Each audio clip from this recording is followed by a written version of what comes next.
All right, folks, we got a great episode for you today with the amazing Deb Amlen, who does a bunch of puzzle stuff for the New York Times and is just a wonderful person in general. You can support the show and see the video version at patreon.com/late night. But also on Wednesday, July 17th, I am performing as Trey Magnifique in New York City with the Super Guitar Bros. So you can come see us at the Knitting Factory at Baker Falls. That's in Alphabet City. I'm not exactly sure what Baker Falls is, but that's what the venue is called. Anyway, go to bit.ly/TreySGB. That's TreySGB to get tickets for that. And enjoy this show.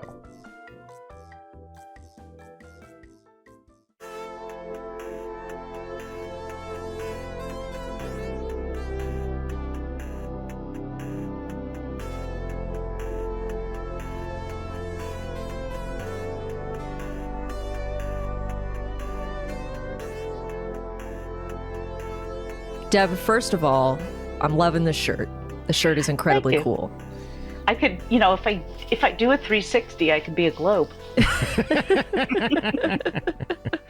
Is that a normal world map, or is that a special map of some I kind? never looked at it. No, I think Seems it's pretty actually normal. Yeah, it's pretty normal. Not quite 3D enough, but I'm sure that there is some like all over print fantasy map shirts. Like those have the to old exist ones. somewhere. Half of it is the Roman Empire. Right? Yeah, I think I saw, was it our friend Alana Pierce who posted, she had the Elden Ring map on a dress.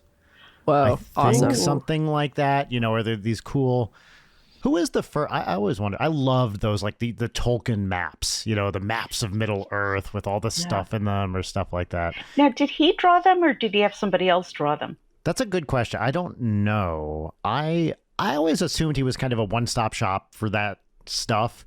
Probably. But yeah, I don't know. But those were always, I love the fantasy maps. It's interesting because I love the art of fantasy maps. I am very much not a fantasy genre person because if I open a book and there's a map, I'm automatically, it's points off. Like they're beautiful. I love them. I love the concept of opening a book with a map. But if it's going to be that type of book, my brain is already like skittering away. Because there's too much to keep track of. It's going to be like, here are a bunch of new words. Here's another society and a magic system that you're going to have to familiarize yourself with and thus care about. And I can't do it. It's too much information. Yes. Did you go through, either of you, or maybe you're in it, a fantasy phase ever? Were you big fantasy readers? I was. As a teenager, big time. I tried. For some reason, I just couldn't stay with it. And I know this is really controversial, but even as recently as a year ago, I tried to read Lord of the Rings. And by a couple of chapters in, I just said, I don't get the attraction. And I'm sorry, please don't hurt me. I know it's very popular. And I'm sure the movie was great. It just is not my thing. I think saying something is not your thing, I think should, by the way, not be a controversial opinion for anyone ever to be like, I didn't really like it. Not my thing. Well, I've seen some of these fandoms, Brian, and believe me. You know what? It was definitely my thing in whenever I read 5th grade, somewhere around there. But I've reread it within the last 10 years, and I did find it a little stultifying, honestly. Good word. Thank you. Yeah. I was just waiting for some action. Yeah.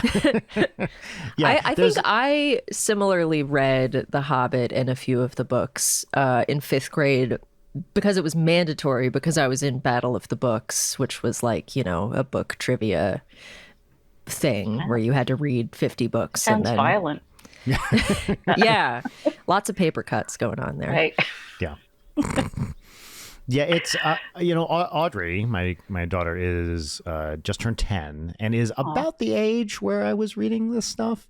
And watching her see what she's into and what she's not is very interesting. So she, for whatever reason, which she doesn't know, she fucking hates Harry Potter. She hates Harry Potter. Okay, go off, woke queen. We love it. Yes, as adults, we know there are good reasons to dislike the author.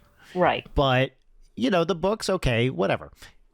At at some point, and I did read the first 3 with her a few years ago. I like read them to her. And now she has just decided it's a thing she has zero interest in. None. Same thing with Marvel. Really just couldn't, like, aggressively dislikes anything Marvel related. Like, will poo-poo it. Wow. Why? I find Marvel confusing. It is. Yeah, I can't keep track of the people and the superheroes. Yeah. I'm just not very smart. I don't know. So does Audrey, does she like fantasy stuff other than Legend of Zelda? Because that is her overriding obsession. She loves Percy Jackson. The Percy Jackson books are very popular, and she, we read the first 5, the original series, and now we're reading a newer one. In fact, maybe even the newest one, was The Sun and the Star. So she loves that stuff, and she's very interested in Greek mythology, and she listens to this. I may have talked about this on the show. This great podcast, Greeking Out, which is a National Geographic kids podcast, all with what's his name, Kenny. Oh my God, Kenny Curtis, possibly. Great host, and all about. It's not just Greek mythology, but it's mostly Greek mythology. It's kind of world mythology. So into it, she can rattle off stuff all the time. I love it. But beyond that, no, not particularly. Although, and this is something I have wanted to talk about in the show. We have been watching Doctor Who together. So I knew I liked you guys for a reason. Big Whovian family here. Oh, great. Okay. Yeah. So this is interesting to me. I never watched Doctor Who as a kid. Like, ever. I would try with the old, like the Tom Baker era stuff, and I always found it, inaccessible. Because also it's these like 9-part serials, and it's so aggressively shitty looking. Like, it has very compelling actor, like Tom Baker rules. He did, but they did not have the effects that they have today. Yes, and so I would try occasionally to watch it, and I just never got into it. Then they rebooted it or restarted it with Eccleston as the 9th Doctor, and I was like, this seems like a good time to start watching it. And since then, I've seen every episode of it to varying degrees of success. But before I talk about what we're currently watching, I want to hear, what is your Doctor Who, Deb, experience? Well, I think we're probably about the same age. So Tom Baker was definitely my doctor, or at least the first doctor I was aware of. Yeah. And I also didn't get into it. I think I needed somebody to sort of get me into it and get me watching it and stuff. And for the reboot, I also started with the 9th Doctor. My older child, Carly, basically forced me to start watching it. They were into it, and they don't give up on people easily. So if I missed an episode, I was taken to task and made to watch it. And how old were they at the time? Oh boy. I mean, they're an adult now, so they were probably a young adult then. And I also have a son who's also an adult and got into Greek mythology and Rick Riordan's books too. So I think that's very typical for that age. And that's probably when most of them are exposed to Greek mythology in school. Yes. But back to Doctor Who. I don't remember how old they were, but I do remember being absolutely swept into it. And I have to say that my favorite, it's so hard to pick a favorite doctor, isn't it? Yes, it is. You fall in love with all of them. Ways. Yes. Yes. I loved David Tennant. I loved Matt Smith. I loved Peter Capaldi. Yes. I wish the writing had been better for Jodie Whittaker. Oh my God. Same. She was so great. I love her. She is. I've seen her in a million things, and I was so jubilant when there was finally a woman doctor. Yes. And then they let her down. They let her down in every possible capacity. Yes. Those episodes, there were a couple good ones. I watched them all. There were a couple good ones, but it was It just so disappointing start to finish. And she was so fun and so game for stuff, and they just gave her nothing to work with. No, and listen, we all have our opinions on Moffat, Sure. and all I can say is thank God Russell Davies is back. Yeah. I love Ncuti, what's his last name? Yeah, Ncuti Gatwa. He is so charismatic. When he's on screen, you can't watch anyone else. Love him as the Doctor. Could not agree more. So we started this. They put out the Christmas specials this year with David Tennant back as the 14th. And I was like, you know what, Audrey, let's try watching one of these and see what you think. And she was into it. And so, and then we watched a bunch of them, and including the one where David Tennant splits into himself and Ncuti Gatwa. And I said, oh, God, they're going to make me cry again. Yeah, yes. But the moment Ncuti Gatwa shows up on screen, everybody in our family was like, whoa, this guy is awesome. And he unlike any of those other modern doctors, and I can't speak to the original ones, I feel like it took a minute for them to kind of settle in. Ncuti Gatwa, the second this guy shows up, you're like, he hit the ground running. I'm in it. And he has been phenomenal in everything he's done. Yeah, charisma for days. Just like I'm such a fan of where they're going with him. Same. And Audrey loves him too. Oh, good for her. Well, you're raising that kid right. You really are. we were trying. We also had our first D&D experience about 2 weeks ago, which was really fun. But yeah, I'm so glad. I'm glad Russell Davies is back. It feels fun again in a way it didn't. It's also, I love that they took, it wasn't exactly a subtext, but kind of a queer lens that the show existed in for a while, and now it is just like explicit. He's the first openly queer actor to play the Doctor, right? Like there's queer people in the episodes, right? That was the case before, and the character himself. Yes, that's right. And it's like it is. It's nice to see that in a very public and explicit way. It was explicit before, but it feels more so and more fun. I mean, one of the big villains so far this season was played by Jinx Monsoon, who comes in and just like... I loved her. Oh, she's amazing. Yes, she was the music, the maestro. Yes, yeah. She was great, and it was just a fun scenery-chewing kind of performance, and I'm a big fan of They've what got some these episodes are doing. strong people this season. Yes. And it's also the effects. Now that Disney is paying for stuff, the effects are actually good for once. Right. Wow. I mean, you can't blame them to have a little bit of overlap, though. It's like one day they can have an episode where you have to be afraid of Bambi. Bambi turns evil. Right. So. Actually, I was thinking about something. You know what? Let's introduce the show, everybody. This is Late Night with Brian Wecht. My name is Brian Wecht. Over here we have Leighton Gregg.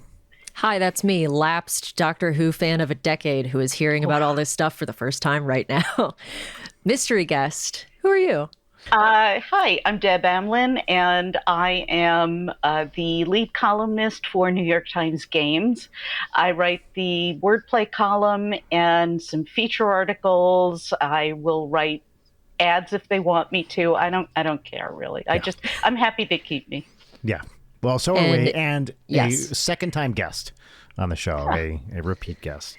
Great to see you guys. Yeah, you too. We're so happy to talk to you again. All right, so here's something I was thinking about recently.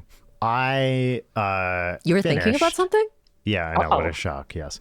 Shots fired. And it wasn't Breaking Dawn, the book we just read and quote-unquote reviewed on the show last week. Or today, actually, that episode's out. So I watched... Wait a minute, you guys are reviewing Twilight books? Okay. Leighton, do you want to explain what the fuck I we're need doing to with hear this story. This started with I, as a child in, mid 2000s when Dan Brown was really hot, my favorite books were The Da Vinci Code and Angels and Demons, and his second book, Deception Point. And so we wanted to do a book club because Brian and I both love reading, and Angels and Demons has a ton of physics stuff in it. And as much as I adore that book, because as a kid, I carried it around in my hoodie pocket everywhere. Right. Like I dropped it in the bath. So it was one of those like waterlogged, big, anyway. So we read that for the show and ended up doing 2 episodes tearing into it. We had a ton of fun. People loved it. So we decided to do another book for the Bad Book Club. Twilight was the natural choice, but I thought it would be funnier to throw Brian into the deep end. Because I know essentially nothing. I knew Edward, Jacob, vampires, werewolves. Right. That's it. That's all I know. And the first book is, a classic, but it doesn't have some of the crazy shit that happens in Breaking Dawn, which Brian was unspoiled on. So we did an episode talking about Breaking Dawn, and I love reading. I read a lot. Leighton reads more than anybody else I know. I was complimenting her on her bookshelves before. Yeah. Thank you. A lot of these are VHS tapes also. Oh, I'm sorry. But you can read the back of them. That's true. Because I'm like an e-reader, reading on my phone person. Anyway, so we read Breaking Dawn, and it was a miserable experience. We both wanted to be champions for this book, but every day I woke up and was like, oh, I have to read this. Yes, same. We postponed our recording of the episode by like 2 days because neither of us could avoid finish finishing it. Pretty much. I had to cancel plans because I hadn't finished the book. That's what we call hate reading. Yeah. Yes. That's yes. right. Anyway, speaking. Are you going to be please. moving on to 50 Shades of Grey after this? Because that's an option. Maybe We've talked. We were curious, and we're wide open to suggestions here. I was wondering. Now, Leighton and I generally about stuff are mostly on the same page about things, but I was curious if we could find something that one of us would like a lot and the other would dislike a lot. And I think I feel like we would generally agree if something is well written or not well written. Like it's not objective, but our tastes are similar enough that I think we could agree on that. So I was trying to think of something where we would be doing a point counterpoint thing, but I don't know. Yeah, I can't see you guys having markedly different views on 50 Shades of Grey. It's just one of those things that's, would be appropriate for the Bad Books Club. Yeah. Maybe, should we do a Tom Clancy? I've never read a single Tom Clancy book because they seem like everything I would dislike in a book. It seems real bro-y. Maybe it's not. I don't know. Or James Patterson or something. Listeners very much open to suggestions for this because despite having a miserable time reading Breaking Dawn, I have fun doing those episodes. Yeah. Anyway, Brian, you were thinking about something? Yeah. Well, I was thinking about okay. So speaking of hate reading, I recently finished, and I did not start out this way. Recently finished almost what became hate watching Star Trek Discovery. The most recent, well, not the most recent, I guess, but one of the current Star Trek shows. And this show is, I think by almost any metric, bad. It is dumb. Very, very bad. It's very, very bad. It has some really appealing actors in it, but from any kind of writing or story perspective, it is just awful. Indefensible. Like I hate it. And I'm not like, I mean, I was a big Next Generation fan. But this show, and I gave this a chance. I like Sonequa Martin Green. She's fun to watch. She's a good actor. Doug Jones, it plays the only good character on the series. Love Doug Jones. He's a legend. But this show sucks. It's just awful. Have you watched this, Deb, at all? No, okay. I haven't. It's okay. I stopped after Next Generation. That was a good choice, actually. I figured I'd cut my losses at that point. Although people say, I watched much of DS9. People say it actually is very good. But yeah. But I was wondering if, and I think Doctor Who is part of this, and Star Trek definitely is. There's some amount of goofiness you just have to buy into if you're going to watch a sci-fi franchise, right? Or not any sci-fi, but Star Wars, Star Trek, certainly Doctor Who. Doctor Who, actually, I think you should just think of as a children's show and then be pleasantly surprised when it's amazing. Right. And I was wondering if, as effects get better and better, it gets harder to accept the goofiness of these shows. So I was wondering, is me thinking Star Trek Discovery is bad, is that just that I'm, 35 years older than when I was watching Next Generation? Or is it that the plotting and the silliness of it is much more apparent when the effects are like way up here, but the silliness is kind of down here, right? Like it's very silly, but it has good effects. I feel like if it's going to be that silly, it should have worse effects. So this portion of the show is called, Tell Me I'm Not an Old Fogey, right? But that's pretty much. Pretty much, yes. I think you have a point. I would Effects are say too that good these days. if they're going to, well, I think it's also somewhat financial. If Yes. you're going to spend that kind of money on effects, and they do, that eats up a lot of the budget. Yeah. Maybe pay the writers You may not, instead. yeah, exactly. Unchain the writers, let them out of their cages, give them something, to feed their families with, and focus on the story, because that's what you're doing. You're telling a story. That's right. Although what's crazy is also there was they did the Picard show, which I was very excited about because that's, love Patrick Stewart. Love Picard. The first season of that, showrunner was, or one of them was Michael Chabon, like a talented author. Season 1 of Picard was awful. I mean, especially from a story perspective. Like, the effects were amazing, and the story, it just was this weird, incoherent thing. But I love Patrick Stewart. And, and then in season 3, so they had 2 seasons, which were, I thought, quite bad. Season 3, they bring all the Next Generation people back, and it's really fun again. And it was, like, more coherent and everything. But, you get these talented writers. Michael Chabon is definitely a talented writer. He's amazing. But maybe not at showrunning a Star Trek show. I don't know. Well, the other thing I think is important, and this goes for publishing puzzles, writing columns, it goes for almost anything. You have to remember that, Michael Chabon was not working in a bubble.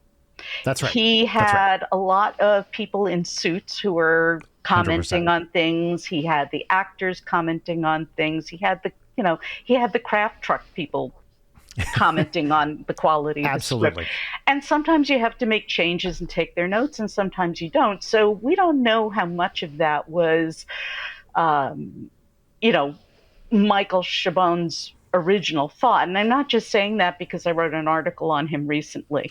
I know from working as part of a large group that what you intend doesn't always come out the way you intended it. Absolutely. Yeah. And you hear this is the class anytime, especially as budgets get bigger, the number of voices that have to sign off on things also gets bigger.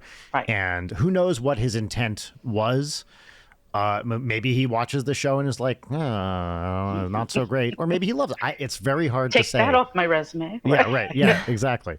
But yeah, totally. I know a couple like Hollywood screenwriter types, and it's amazing to talk to them, especially writing big budget movies, to talk about what they just kind of had to accept was happening when they handed in their script and then it's not theirs anymore. Right. And when it sucks, people will often be like, well, she can't write. And the writer's like, no, my script actually didn't have that problem at all. Right. That was something imposed by whatever, blah, blah, blah, change happened.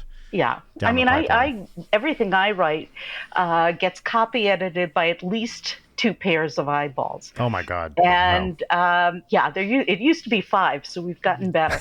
And I have to say that not everybody gets the jokes you write. Oh, not I'm everybody. aware. Yeah. 201, they have insisted on removing all of the testicle jokes I've written in my columns, which I'm just a little sore about. And it's just something as a writer that you have to get used to. That and it's a give and take. I'll say, right. okay, that's fine. I'll make that change, but you have to let me keep this one. Right? This is a really good joke. Yeah. And usually it works out. We haven't come to blows yet.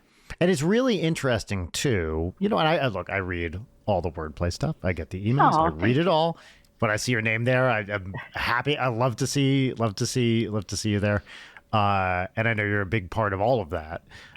So you're implicitly there, even when I don't explicitly see your name. The ghost of Deb. Yeah, exactly. And something I see writing about that I think is so interesting is in writing the crossword puzzle is making it accessible to new people who aren't already in that scene, while also retaining the long time the people who have been solving it since the 60s or whatever. Yes, yeah. And that's important because if you don't, you will almost certainly get emails from them. Of course. Right. So, and any email that starts with, I've been solving the New York Times crossword puzzle for, insert any number over 50 years is never going to end well. Yes. So, but yeah, that was something that occurred to me a long time ago. There are other people who write about the crosswords every day. You've got the Rex Parker blog. You've got Diary of a Crossword Fiend. I'm sure there are more at this point. And, they're all written in the format of almost like a movie critique. Yes, right. I like this. I didn't like that. The squares weren't black enough. And I feel like the world was already served really well with those people, by those Yes. people. And I have to say, in order to survive and in order to make it stand out, I decided that it needed to be different. My original assignment was to build an audience. And so I said, well, the best way to do that is to talk to people, tell them when I've made mistakes, but more importantly, show them that there's nothing to be afraid of here. Yeah. And there isn't. And the reason there isn't is because it's not...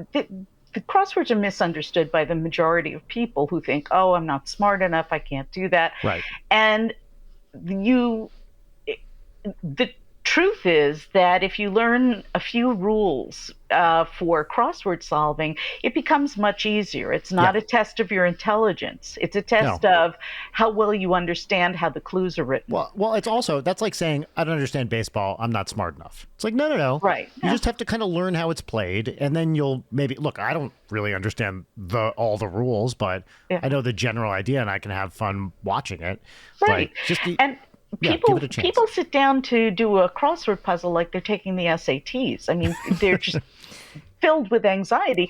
And it's, the thing I probably say more often than not is that it's a game, and games are meant to be fun. Yes. So, sit down and have a puzzle. The crosswords, and this because you're a solver, they're hilarious. Yeah, there's really funny stuff. Yeah. And there's also no right way to do it. Whatever is fun for you. Right? If you want to look up all the answers, great. Have fun. Exactly. Do it. Oh, my best friend is the check anyway button on the app. Yeah. Me and Check Anyway are besties. Absolutely. And you learn it for next time. That's right. I talk with my daughter about this all the time. Is with mostly with video games, but it's like she's like, oh, I had to look at a walkthrough. And I was like, who cares? If that's fun for you, just look at the like. It's not a flaw to ask for help if that makes the experience more fun. I'm BFFs with walkthroughs. Yeah, same. I love them. Like I typically try not to do it, but it's not like a rule. And if I get frustrated and want to move on, I'll do it. So I think any kind of gameplay, there's not a ref watching you solve a crossword if you're just doing it on your own. Right. Like, just do it. Have fun. Who cares? Yeah. People do care, though, and that's the thing that surprises me. And they feel so let down by themselves if they can't. Yeah. So I have just bent over backwards and worked really hard for the last 13, 14 years saying, relax. Have fun with it. It's not meant to be a test. It doesn't say anything about you. I'm so sure you're still a good person. That's right. But just have fun. And that's really all wordplay is about. Yeah. Now I do believe that and agree with it. However, if I can't finish a cryptic, I feel like an idiot. And it does feel like a judgment on myself for not being smart enough to figure it out.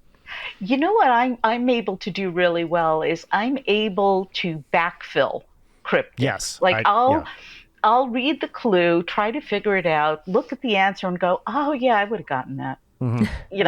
I love cryptics are my favorite puzzle type. I solve them all the time.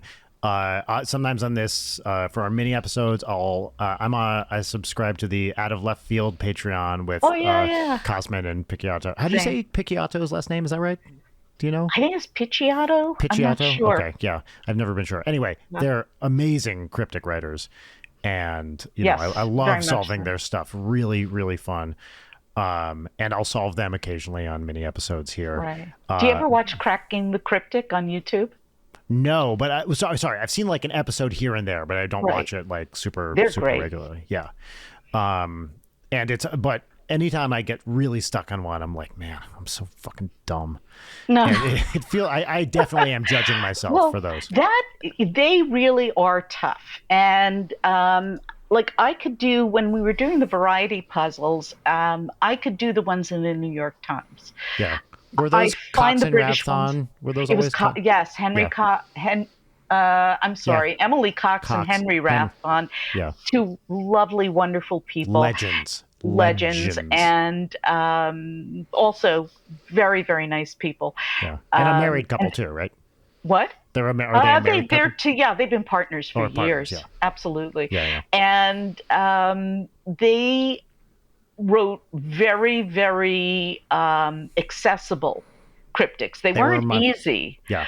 But I think for an American mindset, they were easier to get. I think there are so many more rules for the British ones. Oh, like my they God. have,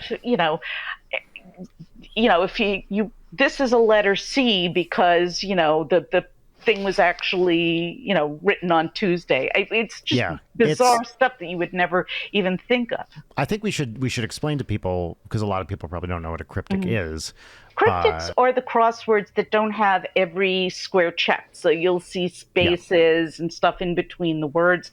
And that's how most people visually identify a cryptic crossword. But the other part of it is that each clue in itself is a little puzzle, which I love. It's like getting 35 puzzles in one. Yes. And there's a formula. There is a recipe for it. You have the definition, a synonym for it, and you have some wordplay, and it reads almost like a coherent sentence, but not quite. Almost, yes. So you really have the first step is you have to try and figure out which one is the definition. It's either at the beginning or the end. Yep. That's tip number one. The other part of it is you have to know that some words are there to mean other things. There are letters that stand for other things, and you can read. There are places to read about how to solve a cryptic. Cosman and Picciotto have a book, Word Salad, I think is what it's called. Is that right? So. Something like that, which is like how to solve cryptics, and there are guides out there too. Yeah. Alan Connor from The Guardian wrote a very nice series online about how to solve cryptics. He's sort of my counterpart in England. He writes a column for The Guardian about their crosswords. Yeah. That's great. The British ones. So when are you two going to fight? We should definitely do that. Yes, that's right. Because those British ones, I can't do the British ones. Like, no, they're very hard. They drive me insane. You need a copy of the OED next to you in order to solve them, because there are a lot of like 3-letter words you've never heard of, and they're in there, and you're like, what is going on with it? It is baffling to me. I actually visited when I was in London. I visited the Times of London, and cool. I met the crossword editors there, Richard Rogan, Peter Biddlecombe, and they were very, very, very helpful. And Peter was so sweet. He said, "Here, I'll send you a few books." And I get home, and there's this crate waiting for me of reading material on how to solve the crossword. And then Mark Goodliff, who was the Times crossword champion or cryptic crossword champion for years, we went up to visit him, and I did a video with him of him trying to teach me how to solve a Times of London cryptic crossword. And if I tell you, this man was so brilliant. The only thing I could contribute the whole time was, asking him if I could get him a glass of water or something. I had nothing to contribute, and he was just zipping through these things. Yeah. And it's a language, especially the American ones there's a style, and different, constructors have their own kind of preferences and stuff. The British ones, I've never been able to understand what the style is. Yeah. Well, there's also cultural barriers too, That's and we get that also with the New York Times crossword, because we have a lot of international solvers now, and there are people in the UK and in Asia who will, leave comments on wordplay like, "What? I don't understand what that is." Yes. And I feel the same way when it comes to cryptics, and they're talking about football and British cricket. government, people that you don't necessarily make the headlines in the newspaper. But, you know, it's all still fun to learn as long as you're not, like I said, it's a game. It's meant to be fun as Yes. long as you're not too hard on yourself. Well, and because that stuff is a feature, not a bug, right? You get to Yeah. learn about that stuff when you don't understand it and then say, oh, okay, I didn't know this. That's great. That's Right. interesting. And you would be surprised how many people don't appreciate that fact. In fact, Yeah. somebody I think left a message, a comment on Wordplay today saying, I try to learn as little as possible. I try to avoid learning as little as possible. And they were joking. Yeah.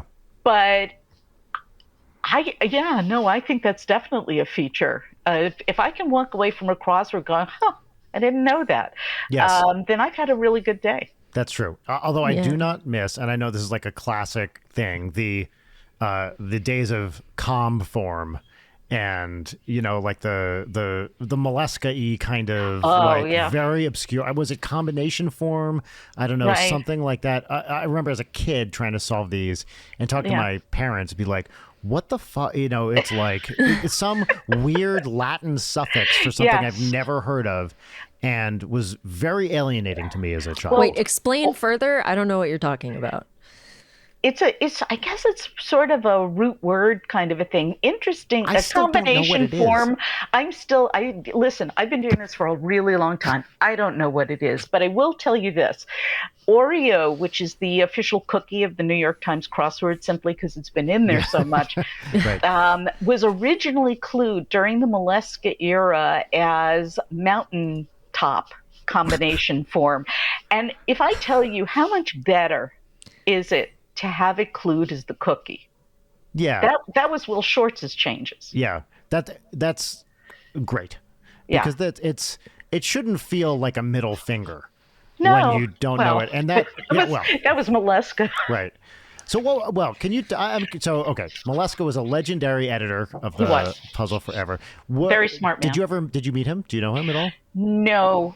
He passed away before I got involved professionally with crosswords. And I came on during Will Shortz's tenure. Will became crossword editor in '93, and I didn't join the Times till 2011. Gotcha. So unfortunately, I didn't get to meet him, but he was quite a person from what I've heard. I know a lot of people who still to this day have rejection letters from him. That's great. I couldn't even tell you what the guy looks like. I picture him in a bow tie, like that kind of like bow tie and a pipe sort of. Well, I think dude. I don't know about a bow tie. That might have been Will Wang. More likely, but he was a large man who wore a suit, glasses. He was a teacher, and I think maybe a principal. I'm not sure. Gotcha. So he had an academic background, and it showed in his puzzles. Yes. Yeah, I like I was an academic for many years. I do feel like there's this very strong generational. You have a PhD, right? Yeah, it seems you've heard of me. Just checking. Yeah, I feel like this really kind of around the time I was in grad school, which is to say late '90s ish. You saw a lot of this kind of erudition porn switch to more accessible stuff. As a, like, let's try to make things so that, people without years of advanced degree classes can understand it. And it's such a positive thing. And then, the old guard still will push back, from time to time. Yeah, I don't understand that. To me, it's very similar to the people who say, well, I had to repay all my, I don't want to get political. I had to repay all my student loans, so why shouldn't, why do they get a break on student loans? If somebody suffered in a previous generation, aren't we making progress if we relieve future generations from having to suffer the same thing? 100%. It's like would you want your children to have to go through what you went through? Yeah, no, it's like saying we shouldn't have civil rights because we didn't used to have them. Right? No, it's like, let's make things better for everybody. Why not? If people, totally. And it's a nice change to see kind of across the board. I saw it in academics, I see it in the crossword as well. Yeah, absolutely. Some people, it's great. people will object to anything. Yeah. first of all, and there are, for everybody who says, oh, it's too intellectual, there are 10 people who will say, well, it's been dumbed down. Right. And for people who say, oh, I personally love seeing brand names in crosswords because that's what Sure. I know. And that helped me when I was just starting to solve them. That helped me out a lot. Yeah. And there are people who really object to seeing brand names in crosswords. That was another will change. Yeah. Well, the other thing, yeah, I like seeing them too, for sure. Why Yeah. not? And sometimes you learn about It's stuff. fun. Yeah. The other thing is, if you want the brutal, very obscure stuff, it's out there. Go find it. You Oh, can yeah. solve Peter Green crosswords and Gordon? good luck. Oh, I'm so sorry. Yeah. No, that's okay. Yeah, Peter Gordon. Right. Thank you.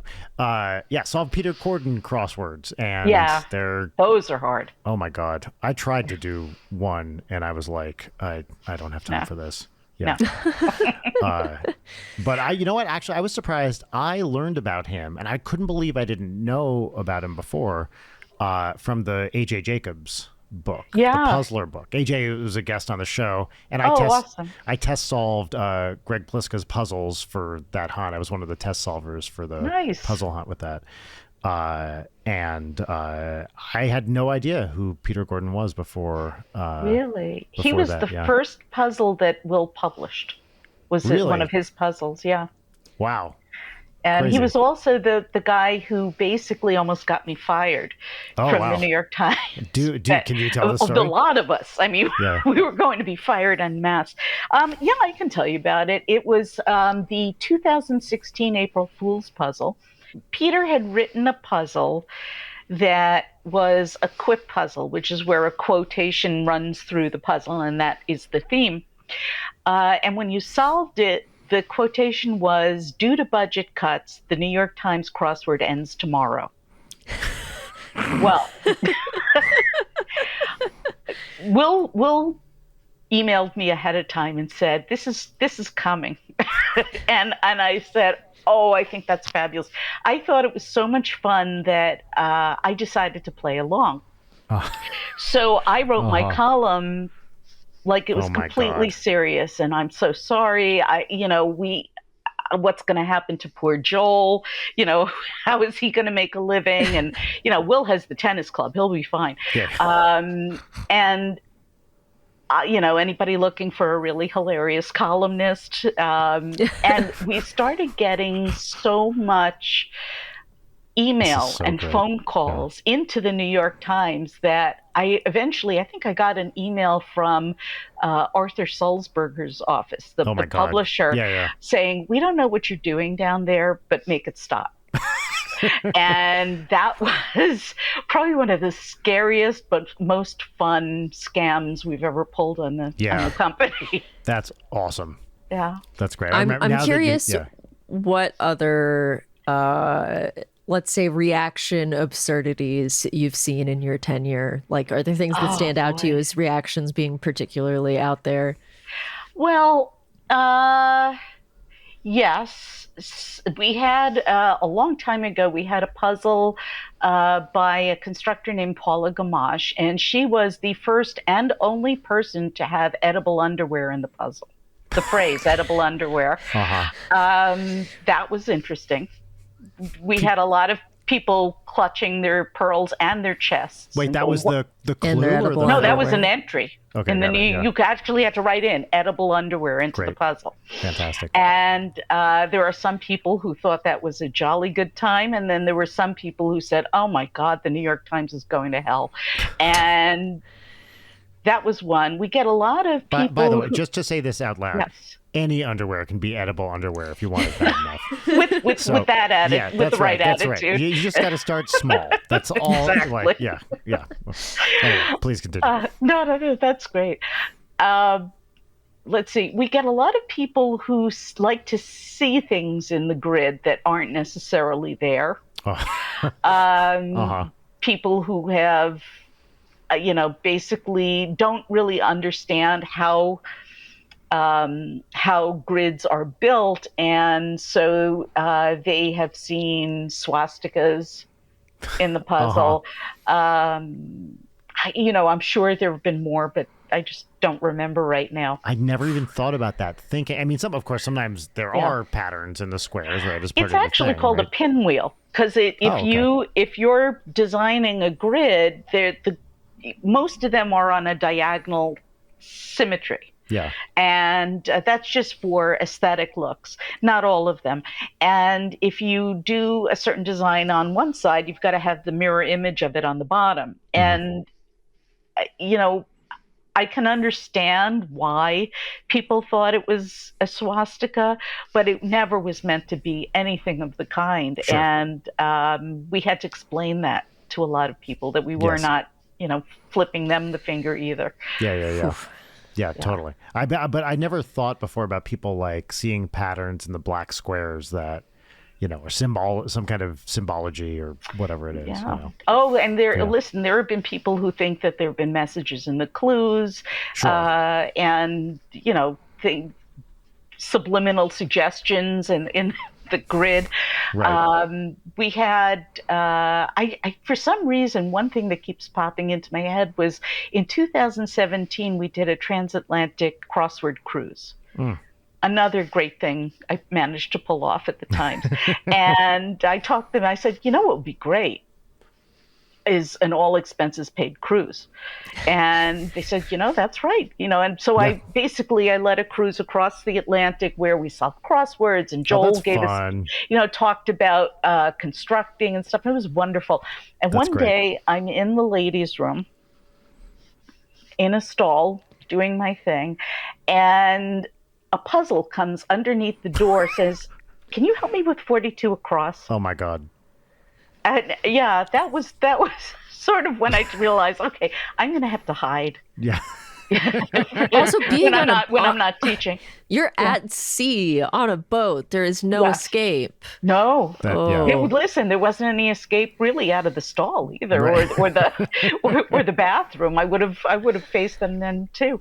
Yeah. But I mean, these are not problems. These are things that I have found absolutely hilarious and endearing throughout the years. Not the swastika, but the other stuff. Yeah. And it's just a really good insight into how people think, how people approach the puzzles, what their mindsets are. Brian, when you're performing, have you had people give you comments about things like lyrics and talk to you about what they think they mean?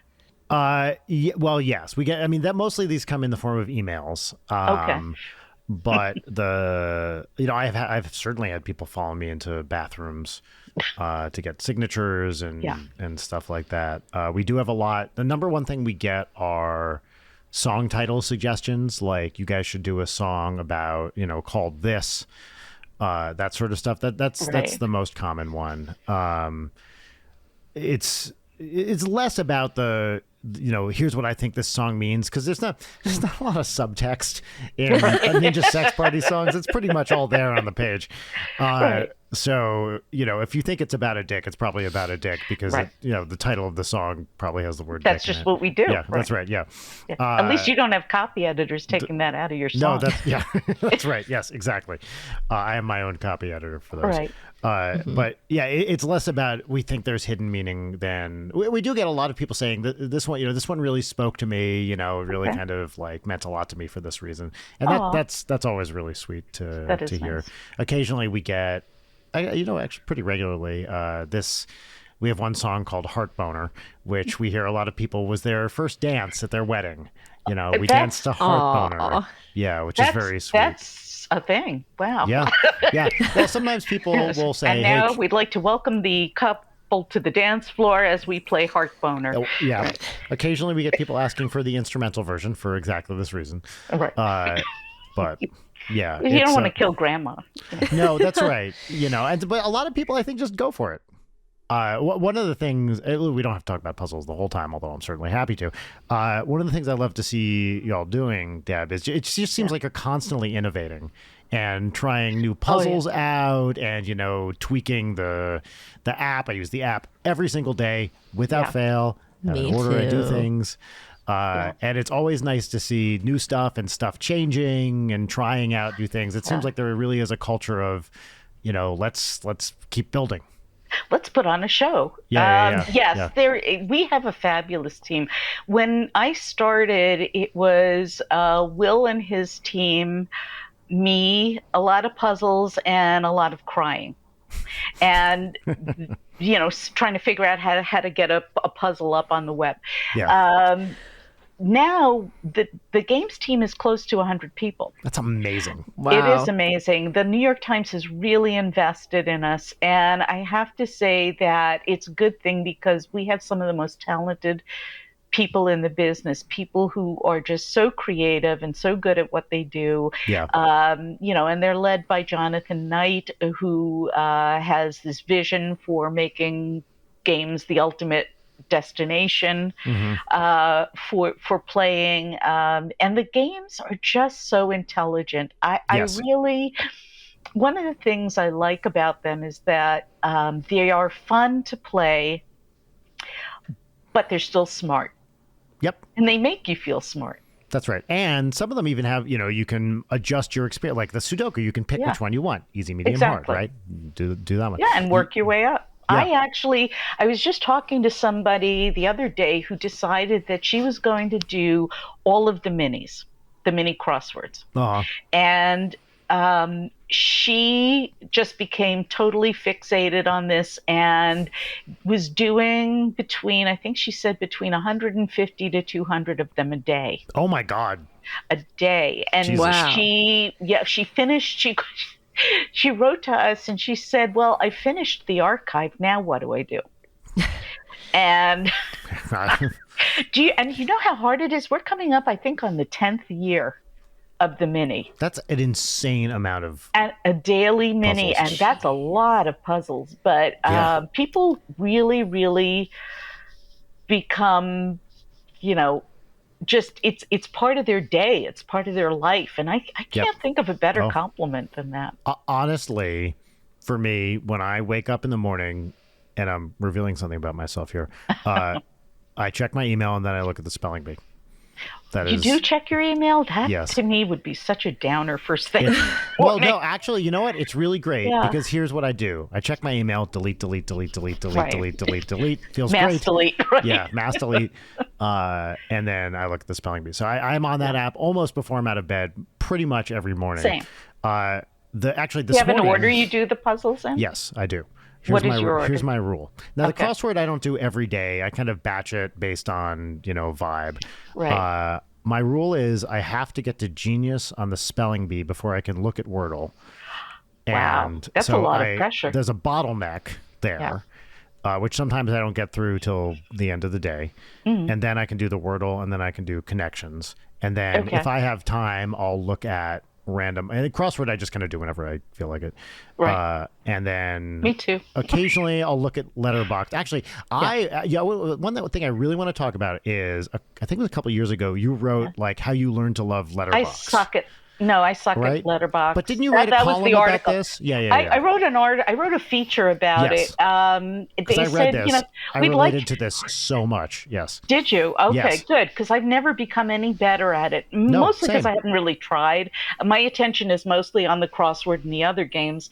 But it's another one that's edited by Sam Mazursky, who also edits Spelling Bee. And for some reason, when the letters are when they're on the inside of a square, I can do it. When they're on the outside of the square, oh my God, for some reason, my brain just dies. Deb, when they're right next to each other. Why am I not allowed to make a word out of them? Exactly. They're touching each other. They're right there. I should be able to connect them. It feels brutal. I was on a recording trip for a couple of weeks earlier this year, and a lot of it is just kind of sitting in a studio listening to people play, or waiting for things to happen. So I did everything in games every day, and eventually I had to get to the Letterboxd, and I was like, fuck it. So I did the Letterboxd, and I have no strategy. It's I don't know how, and sometimes I could get it in 2 words, but more often than not, it was just you're good. You're better than I am. It wasn't that often, I'll tell you that. Yeah. But it was. I don't know. I look at the square and my brain just goes, boom. Yeah, same. I just don't have it. And that I'm sure everybody has that a little bit for every game. Sure. That one is not. I am a connections, Wordle, spelling bee person. So I will Yeah, do those are connections, yeah. wonder what the hell happened in my life that I got to the point where I'm trying to figure out all of these words and how they go together. Yeah. And I enjoy it. I love it. I love Winaloo who edits it. It can be really hard sometimes. Yes. Do Wordle. What is your average on Wordle? 3. I can pretty much almost always get it in Wow, 3. you're Yeah. good. I'm like 3 to 4. Do you have a consistent starter word for it? I do. I do. I've written about that too. Yeah. What's yours? Mine is trace. Mine is Trace too. Is it really? Yes. What? Wow. Wow. Trace. Yeah, no, I'm my not first kidding. 2 are trace and lions. Pretty Okay. much every time. Yeah. Lion. Well, that uses up a lot of the things. I don't use Yeah. a consistent second word, mostly because I feel like that wastes a turn.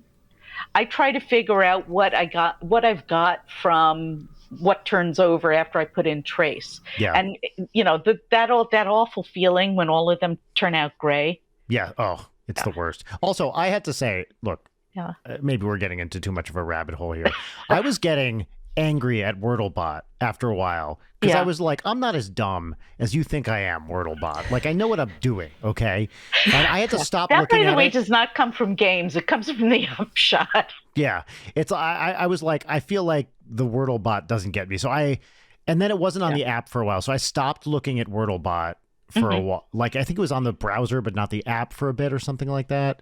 I might be wrong. Yeah. It and just then went into the app, I think. I stopped looking at it because I realized it was making me feel bad about my word choices. Yeah. Um, Well, if you can't have a robot shame you, what kind of life are you living? No, that's right. So yeah. true.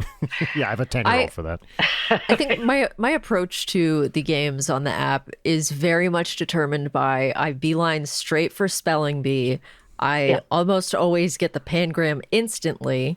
Then Wow. it's a branching path of I can't think of any other fucking words, or I can. That's an official category. Yeah. Yeah, or like, okay, all right, my brain is functioning this morning, and then Right. that will go into like, all right, what crosswords can I do right now? Like, I go through phases with Wordle, and I'll have weeks where like I'll burn out every puzzle and then be like, all right, I guess it's connections time. Yeah. But I play spelling bee pretty much all day long. To me, it's like Yeah, one of those same. all day suckers. My husband and I both play. And so we try to, and I used to write a column called Diary of a Spelling Bee Fanatic Oh, that yeah. was, I read it. yeah, thank you. You're the one.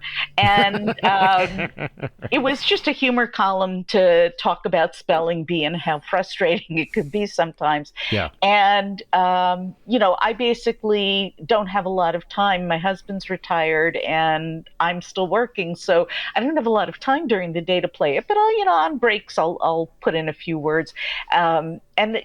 Occasionally he'll just sort of strut by my office. It's like, oh, yeah, I got to genius. But we play all day. And then at night, when we are getting ready to go to bed, we compare lists and we help each other get to genius, which is fabulous for our Oh, that's relationship. nice. That's Yeah. nice.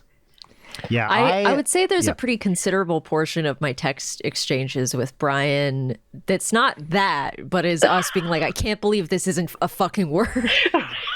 We were You're not talking. alone. No, I'm sure that you get many emails about the word list, or Sam does, Oh, or yeah. whatever. Yeah. We were recently. I was like, Yeah. clickable, but not lickable. Really. Yeah. But I'm sure it's always the bowl or whatever stuff that feels Right. very vibey. So I'm in an interesting household because my wife is not a word person at all. She's a big reader, reads more than I do, but does not. Is not a puzzle person or a trivia word kind of stuff at all. And we can't play Scrabble. Spelling is not her strong suit. She's one of these brilliant people who's not a great speller. And so Right. Audrey is like this too. It's just the word stuff is not that fun for them, Okay. which is fine. But But you're going to let them stay, right, Brian? We'll see. I mean, we've been married 17 years, so it's gone pretty good. Well, I was going to say that seems like enough, but we'll see. We'll see what the future holds. Yeah, of course. But it's interesting so this morning, actually, I was waiting. Our car was getting the oil changed, and I had Audrey. Her school just finished, so I was on parenting duty this morning, and we were waiting in the car dealership for it to be fixed, and we did for the first time ever. Not because we were talking to you today. We did the Mini, Audrey and I together for the first time, and we did one because I was going to with spell. She's not a great speller, and I was like, with word stuff, we're going to see how it goes, and she loved it, and she was like, can we do more of the Minis? And you're gonna have to get her own subscription now. I know. We did like four Minis, and then actually she crushed Connections. She crushed it before she was seeing them before I was. And I was like, that's terrific. She definitely has a very, very strong brain for patterns. Yes, 100%. She loves logic puzzles. Loves logic. Did you get her on Spelling Bee?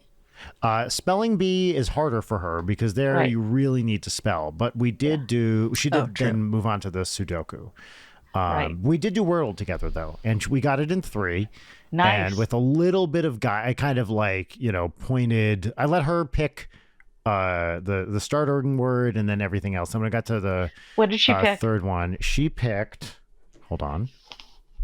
Brain. Not bad. Not bad. So here I can show you what it was. Let's see. Was this going to show up? So no spoiler. Brain loves melon. I think that's really impressive. That's the name of my next book, I think. Well, the reason she picked Brain is because she tried to type my name in, and I was like, it's not going to accept my name, but Brian. Brain. And then I said, well, what do you want for the next one? And she picked Loves. And then we got lucky with that. And then I was like guiding her, and I was like, okay, so what I would do here is I would try to think of a word that has these letters in it. And, so we were just kind of placing things, and then, I was like, oh, well, maybe if it's ELON, what word ends in ELON? And she thought of, felon. No. That's what I thought. That's what I thought of first, of course. And then she thought of melon, and we tried it, and it was right. Yeah. Adults always overcomplicate things. Yes. But it was a fun, dad-daughter moment in the dealership, playing the games app. And then she actually said something that really made my heart proud. She was doing the Sudoku, and I was like, okay, and she's like, Dad, don't help me with this. Were you mansplaining it to her? Yeah, dadsplaining. Okay. Yes, that's right. Yeah, I try to mansplain a few things to her every day, just so she gets used to it. Just so she's exposed to it. That's right. Yeah, exactly. But it was really nice. It's so nice when you have a kid, and I'm sure you can relate to this. Yeah. To when they try a hard thing all by themselves, especially when they're little. Yeah. Right? Because that's a hard behavior to inculcate in your child is seeking out challenges and then doing them by themselves. Right. Because it's very easy, especially for littler kids, to give up on stuff. And this is actually one of the reasons I love games and video games and everything for kids, because I think it teaches a form of resilience that is hard to find when there are no real stakes at play. Right. Right. And I don't know if you can teach this, but it sounds like she has a lot of intellectual curiosity, which I love. Yeah, same. Yes, she's very, very curious. She has a lot of theories about the world, which are great. And I love, everything that happens. I think that's because, which is great, because it's always a conversation. She's thinking. That's great.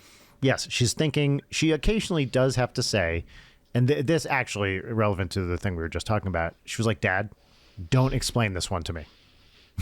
I want to figure it out for myself. Yes. That's great. Well, that's based on the 2-year-old do it myself. Yes. Thing. Yeah. That's great. I do it. I do it. Yeah. I love it. She's very intellectually curious. And she's also at that age where she's kind of finding what her preferences and strengths and everything. And they're going to change so fast your head will spin. Oh, yeah. So, yeah. No, every time I see her, she's so much older. It's a little frightening. Yeah. Yeah. Leighton is one of her. Quickly. Leighton is one of her favorite people. Oh. Well, why not? Leighton, do you She's want the to best. describe? She's one of my for, favorites. Do you want to describe for Deb your 10th birthday gift to Audrey? Ooh. Oh, as always, I check with the parents on gifts, so I'm not getting her anything that she already has. And No glitter, no beads, Oh my nothing. God! No, Right. please, no glitter. Fuck glitter. I mean, I did get her maybe the glitteriest thing possible, but at least all the glitter was contained. This was the Yes. sparkly custom chessboard that I did a few years ago. yes. Yeah. Oh, cool. She was But really this into year, Jess. the request was like makeup kind of stuff. She's So been very into makeup recently. Okay. I got a little eyeshadow palette, Legend of Zelda makeup brushes, and Oh. this little and a compact that I put a Zelda sticker on that's like light up, but it's all in a gamer girl bag that's like shaped like a Game Boy, and it has a little like pocket for the screen. So I got her the Zelda stickers so she could like customize her little gamer girl bag. Oh, I was very she was- excited about you that. are the coolest auntie. You Yes. really are. I try. She was walking around our house going, This is a great gamer girl bag. I feel like such a gamer girl. I really know how to be a gamer. She was doing her Leighton makeup. knows how to buy presents for me. Yeah, I mean, Yeah. pretty much. I mean, Yes. it's nice. It's very like inner child healing to know exactly what I, as a gamer girl at age 10, would have lost my mind over Yeah. of having like an older girl. Because I didn't have like older people in my life who were gamers, pretty Right. much. Like I was just kind of on my own Yeah, you know what? finding stuff. I didn't either, but also I'm much older than you are. And so it was like less of a thing.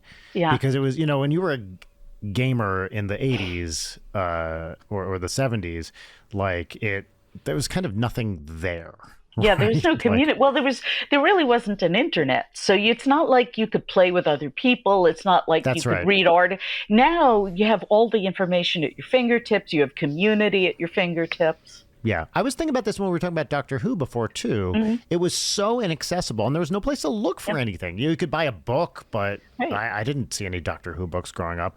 Now, if you don't know what a Centauran is, you can just Google it, and it's right there. Yeah. And it's like, oh, they've been in On the Google 400 machine. episodes. Yeah, right. I think Leighton's falling asleep. But No, as I we mean, talk about the past. I learned how to pirate with Ninth Doctor Eccleston episodes. Like my Doctor Who fandom was peak Tumblr, super avenging Wholock. If you were in for one, you were in for all of them. So anyway, That's right. Yeah. I have Speaking of never media- heard super avenging Wholock. Now, can I get that Supernatural, Doctor Mm-hmm. Who, Avengers, and Sherlock? yes. So when someone says Stephen Moffat to you, you basically pass out. I mean, I'm recovered, Brian. I've been in I don't recovery even know for what a you long guys time. are talking about. Great. Yeah. I'll get my one for this episode. There I will say once I walked up a staircase with Stephen Moffat. It was with Stephen Moffat and Caitlin Moran, who's also she's amazing. She's very very funny writer. We were at this is can I say this? I don't. I'm trying not to say anything too fancy here. We were at the premiere of Star Trek Into Darkness in London. And, we showed this big IMAX movie and then got invited to the after party, me and Rachel. And it was at a club that was on like the 6th floor of some hotel or whatever. And there was one elevator and there were like 300 people at this after party. And so we're standing waiting for the elevator just behind Moffat and Caitlin Moran, who I guess know each other or something. And they're like, we're taking the stairs. Anyone else want to take the stairs? And me and Rachel and a couple other people just walked up the staircase and chatted with them, and they were super lovely. And I didn't recognize him, but Rachel was like, that's Stephen Moffat. So, And you followed him? Because that's how a Doctor Who episode Yeah, would that's right. begin. No, that's right. As soon as you're in the staircase, something's going to happen. yeah, no, they actively courted. They were like, anyone else tired of waiting for this elevator? Let's all go up. Yeah. And What's the worst that could happen? Yes, and then we walked in, and Benedict Cumberbatch smiled at Rachel, and she almost fainted. I would have Wow. fainted too. And she texted Yeah. her best friend. I was like, Benedict Cumberbatch smiled at me. Yeah. Anyway, yeah. Anyway, is it time? Speaking of well- media that we all love, just like BBC Sherlock, is it time for segments? I think it might be. I do want to ask, we spent this whole time talking about puzzles, and I know, Deb, you are a woman of many, many talents. Is there anything else that you had it particularly looked forward to chatting about today other than just the puzzle stuff? Because I know it's a lot of stuff you do. Well, I could geek out and talk about fermentation. Well, I mean, I was going to ask how your fermentation stuff was going, because we did talk about that last time you were on. Did we really? Okay. Yes. Well, I'm still fermenting. Not me personally, but I put things. One of the biggest joys in my life, for some reason, because I'm a science geek and I love to eat, is putting things in jars to ferment, like making pickles, sauerkraut. I just made my own miso paste. Oh, wow, which turned out amazing and not like anything you would buy in the store. What did you make with it? Did you just do straight soup, or did you use it for other we've stuff? done soup. It's very mellow. It's a white miso, so I've used it as like a thin spread on bread, almost like Marmite. Oh, and wow, it's very good. It's like total umami. And let's see what else. I made my own ponzu sauce, and I'm really Are those into fermented? Japanese food. Well, soy sauce is. Ponzu is not. It's just the mixture of soy sauce and citrus fruits and seaweed kombu for more umami again. That's one of my favorite words. Yes. And, I've always got a little something brewing. I have a gallon of mead I have to bottle. Yeah. That's me and my fermenting and putting food in jars. We love pickles in my house. Audrey was hanging out with a friend the other day who was like, I don't like pickles. And Audrey was like, Daddy, she doesn't like pickles. It's like, I know. Honey, not everybody does. It's fine. Like, we can talk about how we could think less of her later at home, but not in front of her. Yeah. I once, as part of a column, I forget why, I had to take a picture inside my refrigerator, and the entire top shelf was jars of different kinds of pickles, some store-bought, some homemade. The second shelf was all hot sauces. We're very condiment intensive in my house. Yeah. And so I just was embarrassed. I said, is this embarrassing? I mean, should I have actual food in my refrigerator? Because it's mostly stuff that's been bottled or jarred. Awesome. And I love the pickling beets and eggs at the same time. Love that. Isn't it the best? And then the egg, like, you leave them in there for like a week and the eggs get pink. And then and they're kind of rubbery in a good way, right? Yes. And I've made kosher dill pickled eggs. Yep. I have done soy sauce eggs. There is a recipe. It's actually a Korean recipe, but there are Japanese versions, and it's all basically the same thing, where you add soy sauce and garlic and onions and hot chili crisp and a little bit of vinegar and all these things, chop in some green onions and sesame seeds. You make this big sort of sludgy thing, and you pickle or you marinate hard-boiled eggs in there. You cut them in half, put them in ramen. Oh my God, so good. It's great. Yeah. The Asian thing reminded me. Yeah. We went to a 99 Ranch store last weekend. And Asian supermarket here in LA, like a smaller than H Mart type place. But I've always been curious about durian, and it was actually Don't take it on an airplane. Oh my God! Yeah, are you a Learned League person, Deb? I've been invited. I just haven't had the time. Yeah. So there was a I am a Learned League person. Okay. Invited by Greg Pliska. Yeah. And I've been I think it's 15 years now. So I've been doing it for a long time. And there was a question this season about durian. And it kind of got me thinking about it again. And so they had durian pops. And I was like, you know what? I wanted to get a fresh one, but they're expensive. They're huge, and they're painful to carry. Yes, they're spiky. It was like $5 a pound. It looks like they weigh 20 pounds. I'm like, I'm not spending $100 on a durian, especially when I'm likely to dislike it. And how do you cut it open? Right. How do you? Yeah, it's kind of a mystery, right? So I was like, you know what? I'll spend the $5 on a pack of durian pops. Why not? Right. Are they like frozen? Yeah, pops? It's like a lime bar. Yeah, they're just ice pops. Yeah. Kind of mostly fruit, but kind of a thicker. And what's the verdict? translucent- I'm dying to know. Okay, so I'd heard about. What do you hear about durian? You hear it smells bad. Yeah, You hear like that. socks, dirty socks. Yep, you hear that. Some people love it and describe it as like the greatest taste in nature, and other people find it repugnant. Right. And sometimes you hear if you can get past the smell, it tastes great. So, I've heard a lot That's about not a selling how point. I've heard a lot about how custardy it is, Yes. which is Yeah. what has always intrigued me. Well, it was someone. It was like, was it Whitehead or someone? Some 19th century type scientist described trying it. It was like the delicious custardy, delicate, blah blah blah.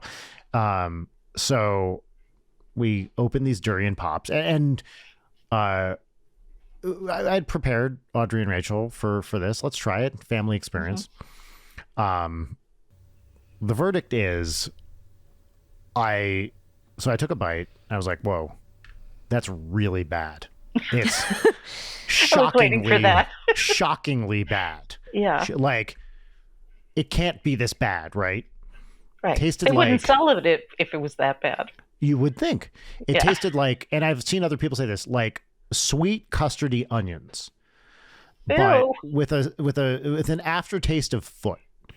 And so, being me, I was like, okay, it can't be this bad. I bet the second bite that this is where it's going to win me over is bite two. That's the definition of insanity, you know. Yeah. Well, Deb, just wait. Okay. Bite two is even worse, and I think it must turn around on the next one. And I take Third my time's a charm. third Yeah. and final bite, and it is even worse now that the aggregate aftertaste of 3 bites of durian pop God. has built up in my mouth. And by the way, there's no smell in these pop. Like they No, we 'cause gave they're them a sniff. frozen. They're Yeah. frozen. So seemingly it's the optimal durian experience because you can't smell it. You don't even have that element. And then I, of course, being a good father, I was like, Audrey, come here. And let her, Want to eat some socks? yeah, pretty much. Let her, I said, just chomp it. This is not a lick it kind of thing. Just take a bite. And watching her face go from, yay, ice cream, to, oh my God, why would you do this to me? Yeah, I was going to say she's going to need therapy. Yes. And then, of course, she's like, Mommy, come here. Oh, So then Rachel tries it, and none of us could handle it. no. So now we As have with a any box. As Yes, with any please. gross thing, you just have to trick as Yeah. many people into trying You have it to as share possible. it. Well, Share it with the people you love. Actually, the next day we were going over to her friend's house, and I thought, it'd be no. fun. We now have 4 uneaten durian pops. Yeah. Let's bring them over. And Why actually, waste the friend, them? Why Right. waste them? Right? Share the love. And my friend was also a Learned League player, and and I said, "Hey, dude, I have some durian." And he's like, "Oh, I'd never heard of that before Learned League. Let's try it." And he has kids, and Yeah. everyone did the same thing. He tried it, was like, "This is, what did he say? Uniquely bad." And he has an 11-year-old, and he's like, "Hey, get over here and try that." It was so Yeah. great. Yeah. So, Wow. but is that? I mean, clearly I'm missing something, or my taste buds No. aren't wired for. I don't. It was bad. It was real bad. Maybe. Yeah. Maybe Well- it's a prank. Yeah. Maybe they just sell it and say, So- some people really like this. I think Next it's time the last over- time. But Yeah. I said, "Did you want to keep the durian pops?" He said, "No, you may keep them." So now I have 3 durian pops in my freezer. And Leighton, next time you're over, Yeah, I'd can- like to try you can- it. you're Try having one. durian. yeah, that's right. I think you keep trying to throw to segments. I do keep trying to throw to segments. We Yeah. keep So- getting distracted. Yeah. Let's do some segments. So our first segment is our pop culture recommendation segment. It's where you get to talk about something you've been enjoying recently, a book, a movie, a video game, whatever it is. This segment is entitled What's Poppin', and the theme song, which gets inserted in post for technical podcasting reasons, goes here. What's poppin'? What's Poppin'? That was the What's Poppin' theme song. Now, Deb, you are a repeat guest, so I will ask you, I don't know if you remember hearing the theme song, but even if you don't, what do you think of it? Like, do you enjoy that theme song? I I think it's the best thing I've ever heard. Yeah, that's the I correct really answer. do. I Yeah. think it should win a Grammy. Oh, I couldn't agree more. Get Brian they on should the way have to his theme song. EGOT. I was reading from the notes you sent me. Yeah, Yeah. I do feel I want an EGOT, but I want them all in the same year. That's my goal. I don't even think Lin-Manuel Miranda did that. I don't think anyone's done that. I want to be the first. I want to. It's like a juggernaut of talent is kind of how I've been described. So I want my EGOT in the same same stretch. So it'll require some planning, but I think I can do it. Layton, what's popping? All right, what's popping for me this past week is, as a child of the early 2000s, I was a big Webkinz enjoyer. For the uninitiated, Webkinz was a very hot thing for a period where you could buy a little stuffed animal, and the stuffed animal had a code on it, and then you could use that code to unlock the pet in an online world similar to Neopets. I was trying to explain this to my therapist the other day, and nothing made sense to him until I said the word Neopets, and it was like, how is that your reference point? Your therapist has random fucking reference points. My therapist, who has like zero cultural, like the weirdest cultural blind spots of anybody I've ever met, and he's just like, oh yeah, Neopets. Anyway, what was the other thing like that for him? There was something else. Oh, that he like watched the Last of Us show and didn't realize it was from a video game. Yes, that's what I'm thinking of. I digress. So the other day I was like, I know Neopets is simply a shadow of its former self. Does Webkinz still exist? Yes, it does. And it is, Webkinz Classic is almost exactly the same as it was when I was a kid. Is Incredible. Consistently updated. Runs great. I have been playing the shit out of Webkinz. Aww. And all the games are the same, including now as an adult, there are a bunch of word games and trivia things. So coming in as an adult and crushing it on children's word games. I mean, because all of the games are just clones of other games. Like they have a Bookworm clone, and Bookworm is probably my favorite word game. Like I have a Bookworm tab on my browser on my phone open at all times. But they have an equivalent on Webkinz. The really tricky thing, though, is that the burning tiles on their version, there's a word length minimum on them. So you can't get away with like getting rid of it with a 3-letter word. It'll be like, no, it needs to be 5 letters. Try again. Anyway, Webkinz still exists. I love it so much. The moment we get off of this, I'm going to go back to playing Webkinz. Wow. Good for How you. can he be sad when Webkinz still exists? Yeah. Right? It's great. It's the biggest like nostalgia bomb dopamine spigot for me at the moment. That's That's great. what's popping for me. Love it. Deb, what's popping for you? I have I have 2 children who are very adamant about me trying things. They are very much into, even as adults, very much into Pokemon. They played the Scarlet and Violet, one of the latest games, and I had not actually caught a Pikachu for like 20 years. I think when they were kids, I used to help them with the games and stuff like that. And it was, Pikachu at that point was still like 2-dimensional and very pixelated. Well, I didn't want to spend money on a Switch. I almost said Twitch, a Switch, and the game. It wasn't in my budget, and they kept saying, "Well, you would really enjoy this. You would really enjoy this. The games are so much different now."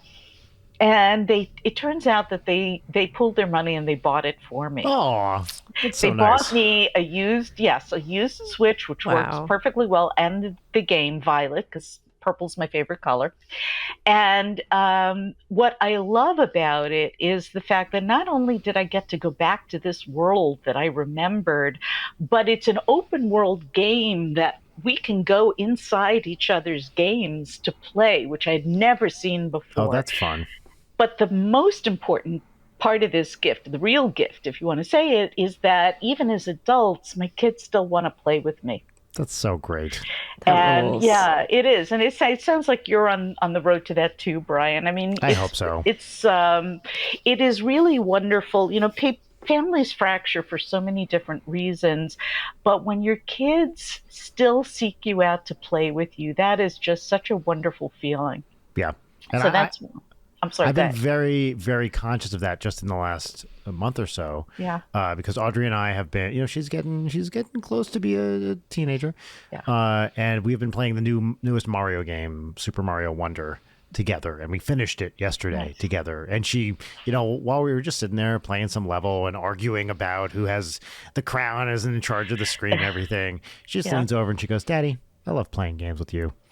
And I was like, "Oh, what a sweet thing." That is the best feeling. And even if she wanders away a little bit in her teenage years, she'll come back. Yep. Because she has that. Yes. She has that contact with you.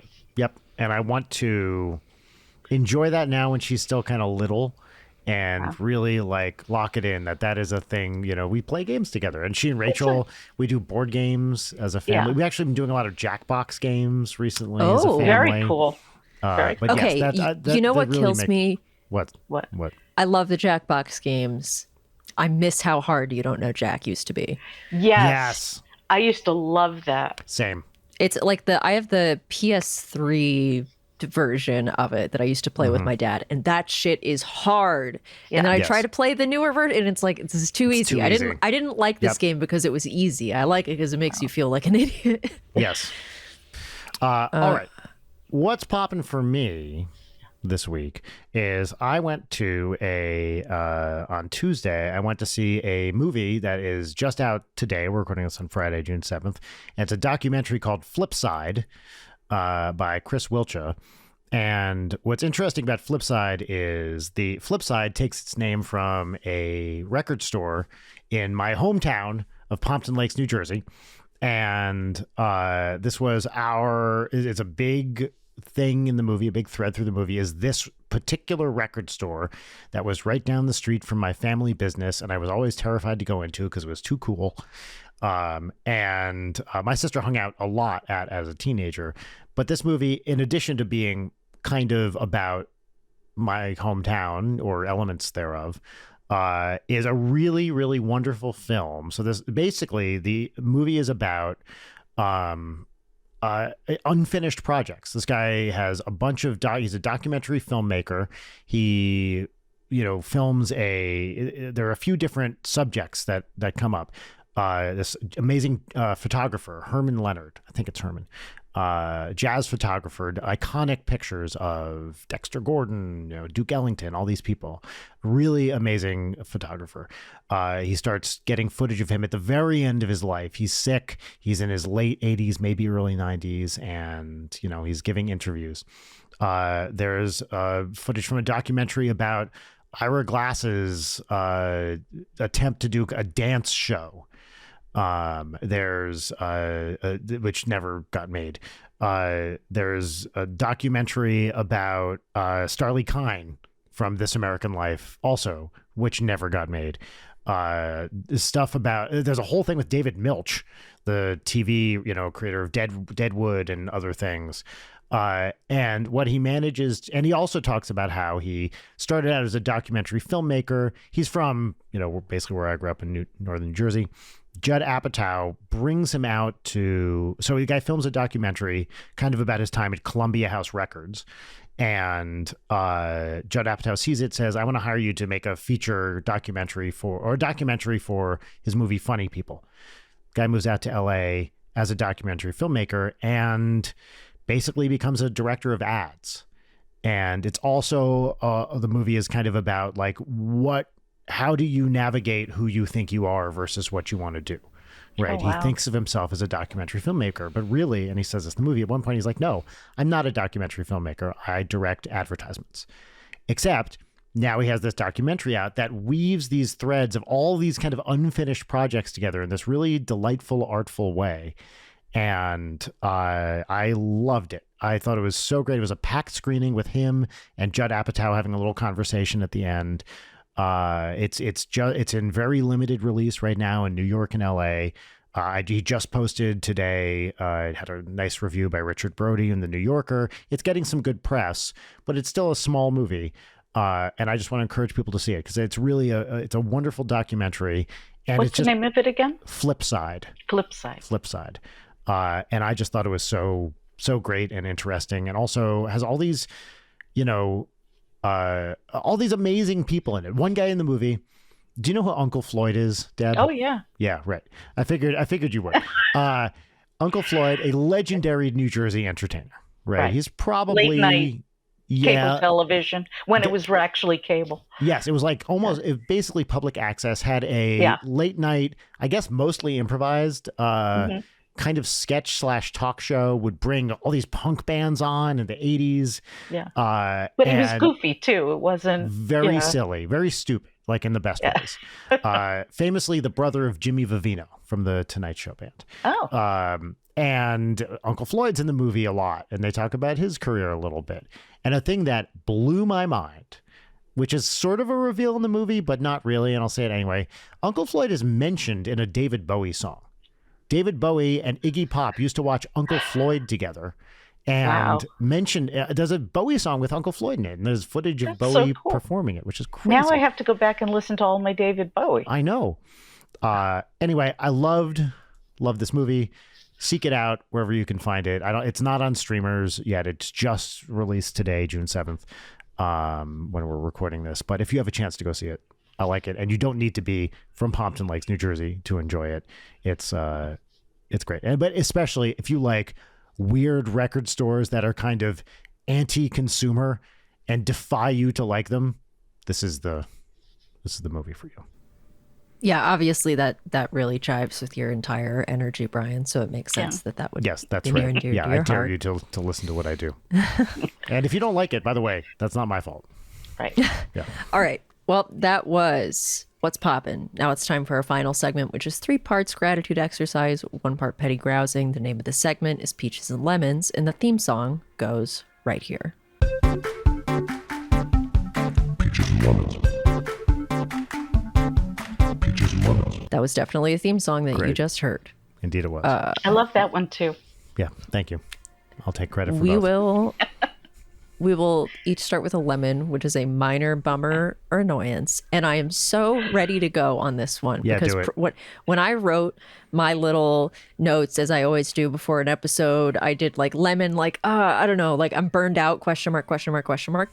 Anyways, you may have noticed, I had an hour to kill before this episode, and I recently bought a bunch of press-on nails on sale from Hot Topic. So I have these so they are. Yep. extremely cute little Kuromi, which is this Sanrio character. Yeah. You know, they're adorable. I put them on. The thing is, nail glue, right? You have to cut the tip off of it. So I have my nail glue and I cut the tip off of it, and it's like here. My headphones are here. Oh no. I use these scissors, which I now cannot open, to cut the tip off. The tip flies. There is nail glue inside of the button that turns on the noise canceling on these headphones. I couldn't have hit it if I tried. I have not assessed the damage yet, but there's a chance Leighton. that button is now permanently pressed because the glue went from in a tube here to perfectly go into the crease where the button is. That is my Wow. lemon. What Are the we fuck? sure that it's not glued to your ear? I mean, can you do this? I mean, oh no. That's fantastic. That's Well, awesome. So- noise cancellation is permanently off, you fear, or permanently So on? they're wired right now, so it isn't a problem. Yeah. But you know, they're Bluetooth noise canceling. There's a button that switches between noise canceling and ambient sound. Now it's, that's pretty not pressable. So Aw. we'll see. I'm gonna have to get in there with like a Q-tip and some nail polish Alcohol remover or and see what I something, can yeah. do. Yeah. It's just so stupid. It's not even like a preventable thing because like, oh, don't open nail glue when your headphones are in the vicinity just in case it hits the one spot on the headphones that nail glue really needs to not be in. But at least they're cute. Yeah. That's my great. lemon. Someone else say it, lemon. Deb. Oh gosh. Do I have to just choose one? People who spot typos in my writing. You would think they don't exist because, like I said, I am copy edited, but occasionally it happens. You know, things Sure. get passed, and I am always surprised by the number of people who take absolute. It's like an Olympic sport, really, who take absolute joy in saying, I think that's wrong. I think that should have been 19 across, not 16 across. And I'm like, all right, fine, you know. Yeah. But Well, it's also like the thing that gets me. It's like, you know what I meant, yes. right? It's like it's the Exactly. meaning is not obscured. It's not something where you're like, what? It's Yeah. totally thrown. It's you know what I'm fucking talking about. That's what gets me with that. I unfortunately I don't have the freedom to say that because No, I write sure. for a newspaper. So and we have to be accurate. So Yes, right. No, that's right. I have to take it in good humor and correct it and make sure Sure. that everything is as correct as I can possibly make it. Yes. Yeah, but the glee is Really? And they push each other to get to me. Like, oh, did you know that you made a typo? Because you Yeah. made a typo. Yes, I like the version of that I have to deal with, which I don't have to deal with too much anymore. Is the you make a typo in a tweet, and then you notice it as soon as you post, And you you can't delete edit it. it. Well, Yeah. you can't edit it, but what you can do if you notice it right away, delete it, repost it with the right spelling or Yeah. whatever, and people are like, I saw that." And you're like, The internet is forever. okay, Right. yeah, I spelled whatever dog. Yeah, it with was a typo. 2 O's. Yeah, that's fine. My lemon, I already mentioned it. I could do a real one, but I'm just going to use the one I kind of said before. I had to read this fucking book, Breaking Dawn, for this goddamn podcast. And it was such a self-own because Leighton and I decided to read this book. And Yeah, it's, we were comparing some the point- lengths between Angels and Demons and Breaking Dawn. yeah. At some point, you both thought this was a good idea. Yes. And it's, as I mentioned on the last episode, at one point, like 2 days ago, I had to tell my only child, honey, I can't play with you right now. I'm reading I a have to read book. Twilight. I have to read a book I don't want to read that I hate for reasons that Right. are entirely of my own doing. Right. Like I, Okay, Dad. and she looked sad when I said it. And I was like, Aw. who am I? Now, yes, The this cats is the same in kid the cradle and the silver no, spoon, yeah. reading Breaking Dawn and New Moon. Very good. Very good. Very good. Yeah, but I was like, I felt like a monster to be like, honey, I can't play with you.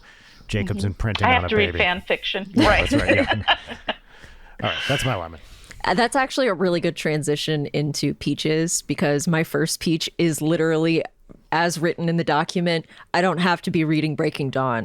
I don't have to wake up every day and be like, Yay! fuck, I have to get pages in. Oh my God. I can read whatever I want right now. I can do my New York Times crossword if I want Yay. to. I can play my fucking Webkins. I don't have to be reading the book. Makes me so happy. Yeah. Second peach, I bought in the same way that I am regressing emotionally by playing Webkins nonstop and wearing exclusively shirts that I've bought from Hot Topic. I bought a family-sized pack of Gushers the other day. I ate all of them within Wow. 24 hours. Look at you.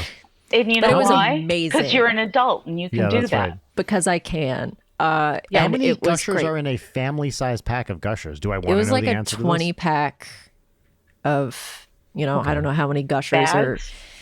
Yeah, 20 bags of them. Wow. this? There are 10 Gushers in a bag-ish? Maybe, yeah. My Great. body is mainly comprised of Gusher at this point. Yeah. And my last peach, which is like a real peach and not just like I ate a bunch of sugar, is that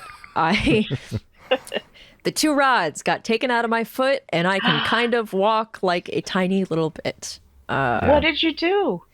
Oh, It's been Dad. a while. Oh, Dad. I'll tell you the full tale because I think people are probably sick of hearing me talk about my disgusting foot. Long story short, I fell off my roof and I've spent the past 2 months recovering my from gosh. that because I I broke am 7 so bones. sorry.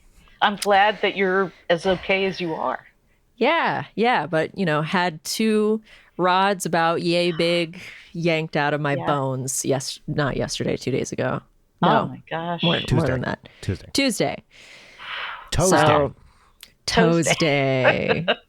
So I can walk a little bit. It's incredibly painful, difficult, and I can't really walk enough to go up or downstairs or leave my apartment, but I can at least amble around, and that's an improvement. It's so, progress. Well, then I would just sit there and play Webkins and eat Gushers. Yeah. exactly. Or Why watch, do you need to walk? With your watch good the foot. watch the entirety of Breaking Bad front to back twice Oh. again. Love that. I watched it twice too. Yeah. I do an annual rewatch at certain emotional nadirs throughout the year, but I've never done it twice back to back. Slightly off topic. Have you watched Bryan Cranston's newer show where I think it's called The No. Judge? No. I have not. I forget what channel it's on, but I'm sorry, I forget what streaming platform it's on. Yeah. And, but he plays a judge, obviously, and his son gets into a car accident. And the victim of the car accident dies. And I'm not going to spoil anything, but it's about him sorting out both their lives because they get into a lot of trouble over it. But he is, as usual, just a fantastic actor. Yeah. I was reading there was a letter that Anthony Hopkins wrote to Bryan Cranston after Breaking Bad that you can read online. That's really cute because it's just like a fanboy email from Anthony Hopkins being like, this is the finest acting I've ever seen. Please tell everyone else what a wonderful thing that you've put together. Like, it's really That's cute. so cute. Oh, I'll have to look for that because I love Anthony Hopkins too. I know. He's great. Other folks with peaches who would like to Deb. go. Well, let's see. It's hard to beat sugar. Let's see. I have to give a shout out to my trainer.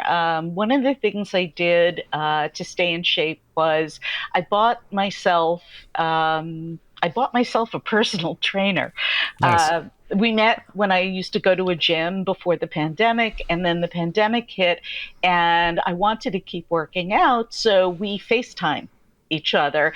And I have some equipment down in my basement. It's not a full gym, it's just some weights and mats and stuff like that. And she takes me through a workout 3 times a week, and she is the most supportive. I have some health issues. She has helped me stay healthy. She has helped me stay in shape. She has been so supportive and has become almost. I told her if she's available for adoption, I would adopt her. She is just a wonderful person who has really changed my mind about working out, which, what it used to be, I don't like this, I don't want to do it.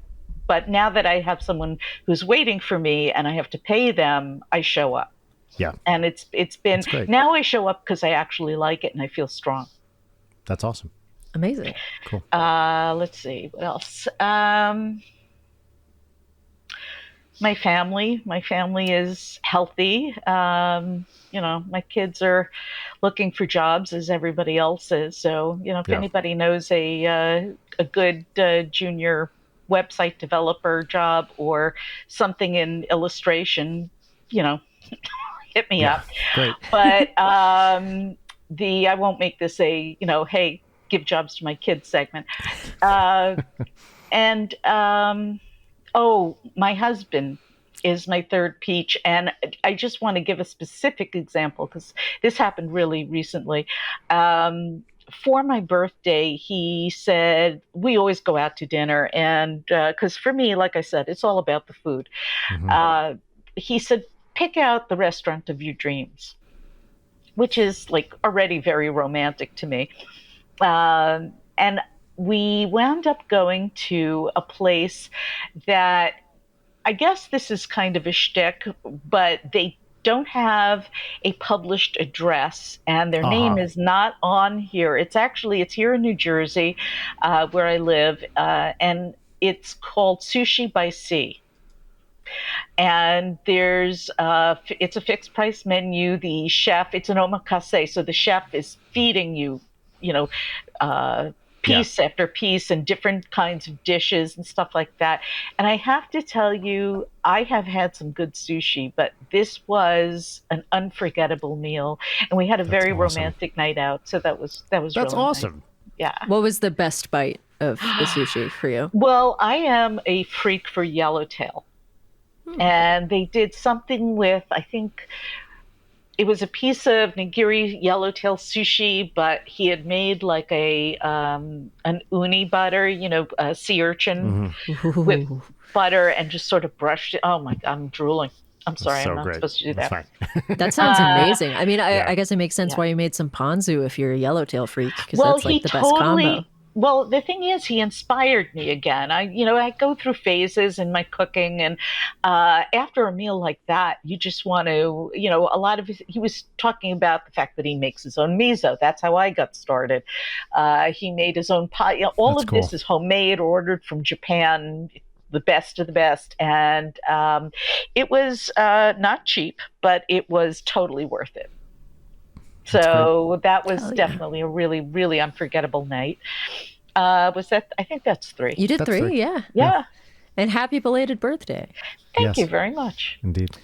Brian, what are your peaches? My peaches. First peach is that I am now the proud father of a fourth grade graduate. She made Yay. it and is done with fourth grade, which is, I don't know, like fourth grade. You remember fourth grade. Fourth grade is a thing that you're 10, it's like, Yeah. it's a thing I remember. It's so funny, as an adult, the older you get, the more young people look like babies to you. And seeing a bunch of 10-year-olds and thinking about myself when I was 10, I was like, I don't remember being that small, but I guess I was. Nobody does. But no, but it's great. So fourth grade graduate. It really hits you when you go in for parent-teacher conferences and you have to sit at the little desks and your knees are in your mouth, Yeah. because they're Yes. so tiny. Yeah, and also when the teachers start being your age, which happened, Or a younger. while back, or younger. Yeah. And actually, almost all of Audrey's teachers have been younger than I. But because a lot of elementary school teachers are like younger women, right? So Yeah. a lot of her teachers have been like women in their 30s, and that's younger than Younger. I had a kid when I was 40.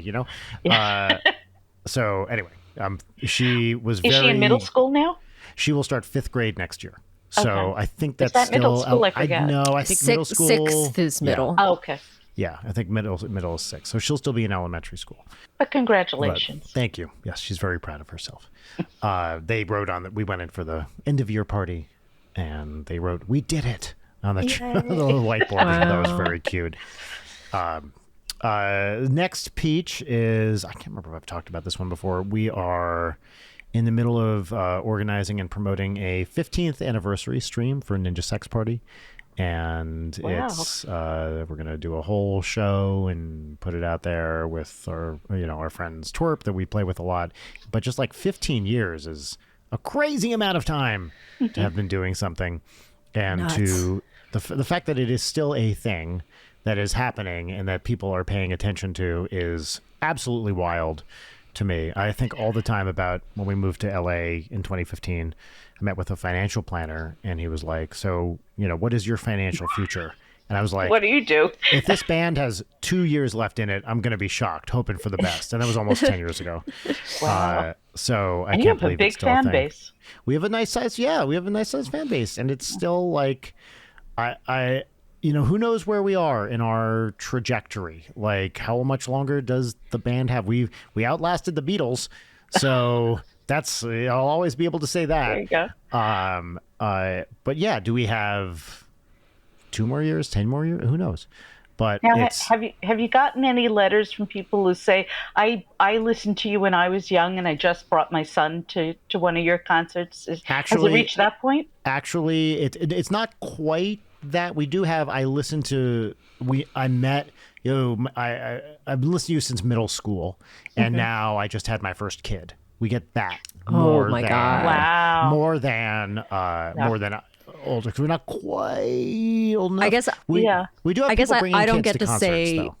I don't get to say oh my God at that because I listened to you guys when I was in high school and here we are. Right. Yes, indeed. But it's the I just had my first kid from people who aren't too much older than you, Leighton. Like, people in their Yeah. like late 20s. Yeah. That's, people were having kids. And that's really sweet. And people do bring occasionally kids to NSP shows, which don't. Yeah. I would say probably not a great idea, but it's also fine. Some whatever. But yeah, I met my partner, through NSP, and now we're starting a family. That's amazing to hear. Always. That is Yeah. very romantic. Yeah, it really is. And my final. So anyway, that's I think that's coming out. We're putting it out in like late August, I think, 24th and 25th. Oh, you'll have to let me know when it comes out. I will, yeah. And my final peach.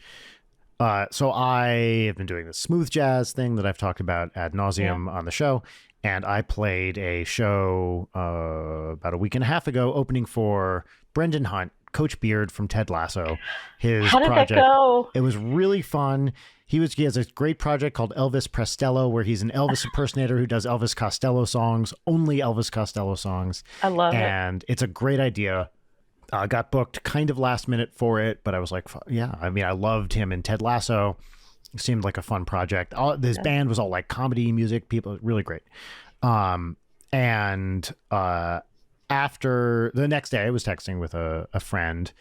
Well, actually, I got a text from a friend who said, randomly, a buddy of mine told me he was at the Elvis Prestello show yesterday and thought the opener was like one of the funniest things he's ever seen.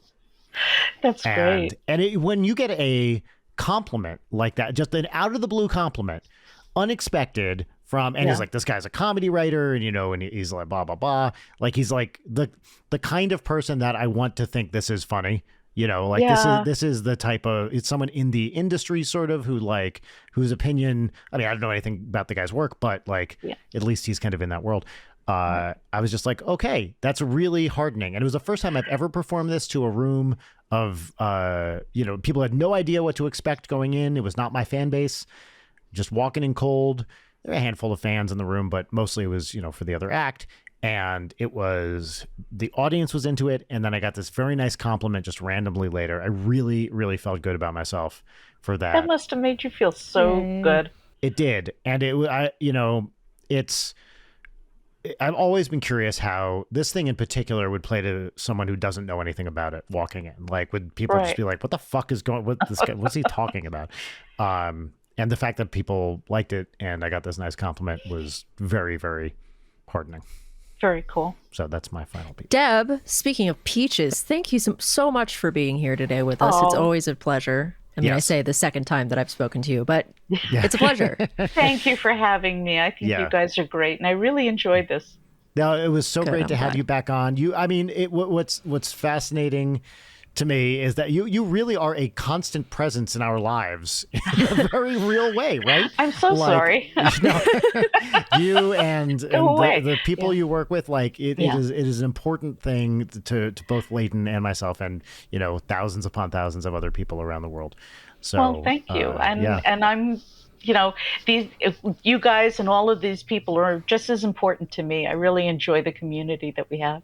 Yeah, cool. Well, awesome. If people want to find, obviously they can read wordplay, right? Yes. Is there anything else you want to point people to? New York Times wordplay. Let's see. No, not really. Great. Okay, great. Okay, great. No, we're, pretty much you can read my stuff on, it's actually, the section is called gameplay now, but the column is called wordplay. But you can read my feature articles on Gameplay, which is the games desk of the New York Times. And that's about it for now. Great. Excellent. Folks at home, thank you for listening to another episode of Late Night with Brian Wecht. And now, this is the first episode where we can say this. We have surpassed 1 million lifetime listens on Spotify. And one of those millions is you listening to the single million. So thanks. Right. I'm waiting for the Appreciate it. balloons and the confetti. Yeah, they get added in post. Okay. So if you want to continue to support the show, patreon.com/late night. And Brian, in honor of me having fake nails that probably ruined my headphones, I just want to do can you say some ASMR stuff to play us out while I... Oh yeah, here, I'm going to read the NATO alphabet. Great.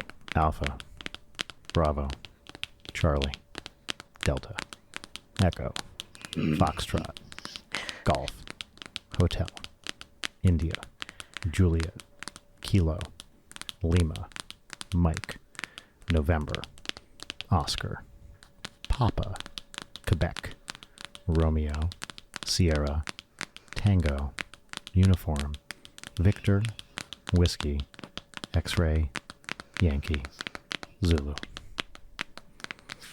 Bye-bye. Great. Are we still on? Bye, everybody.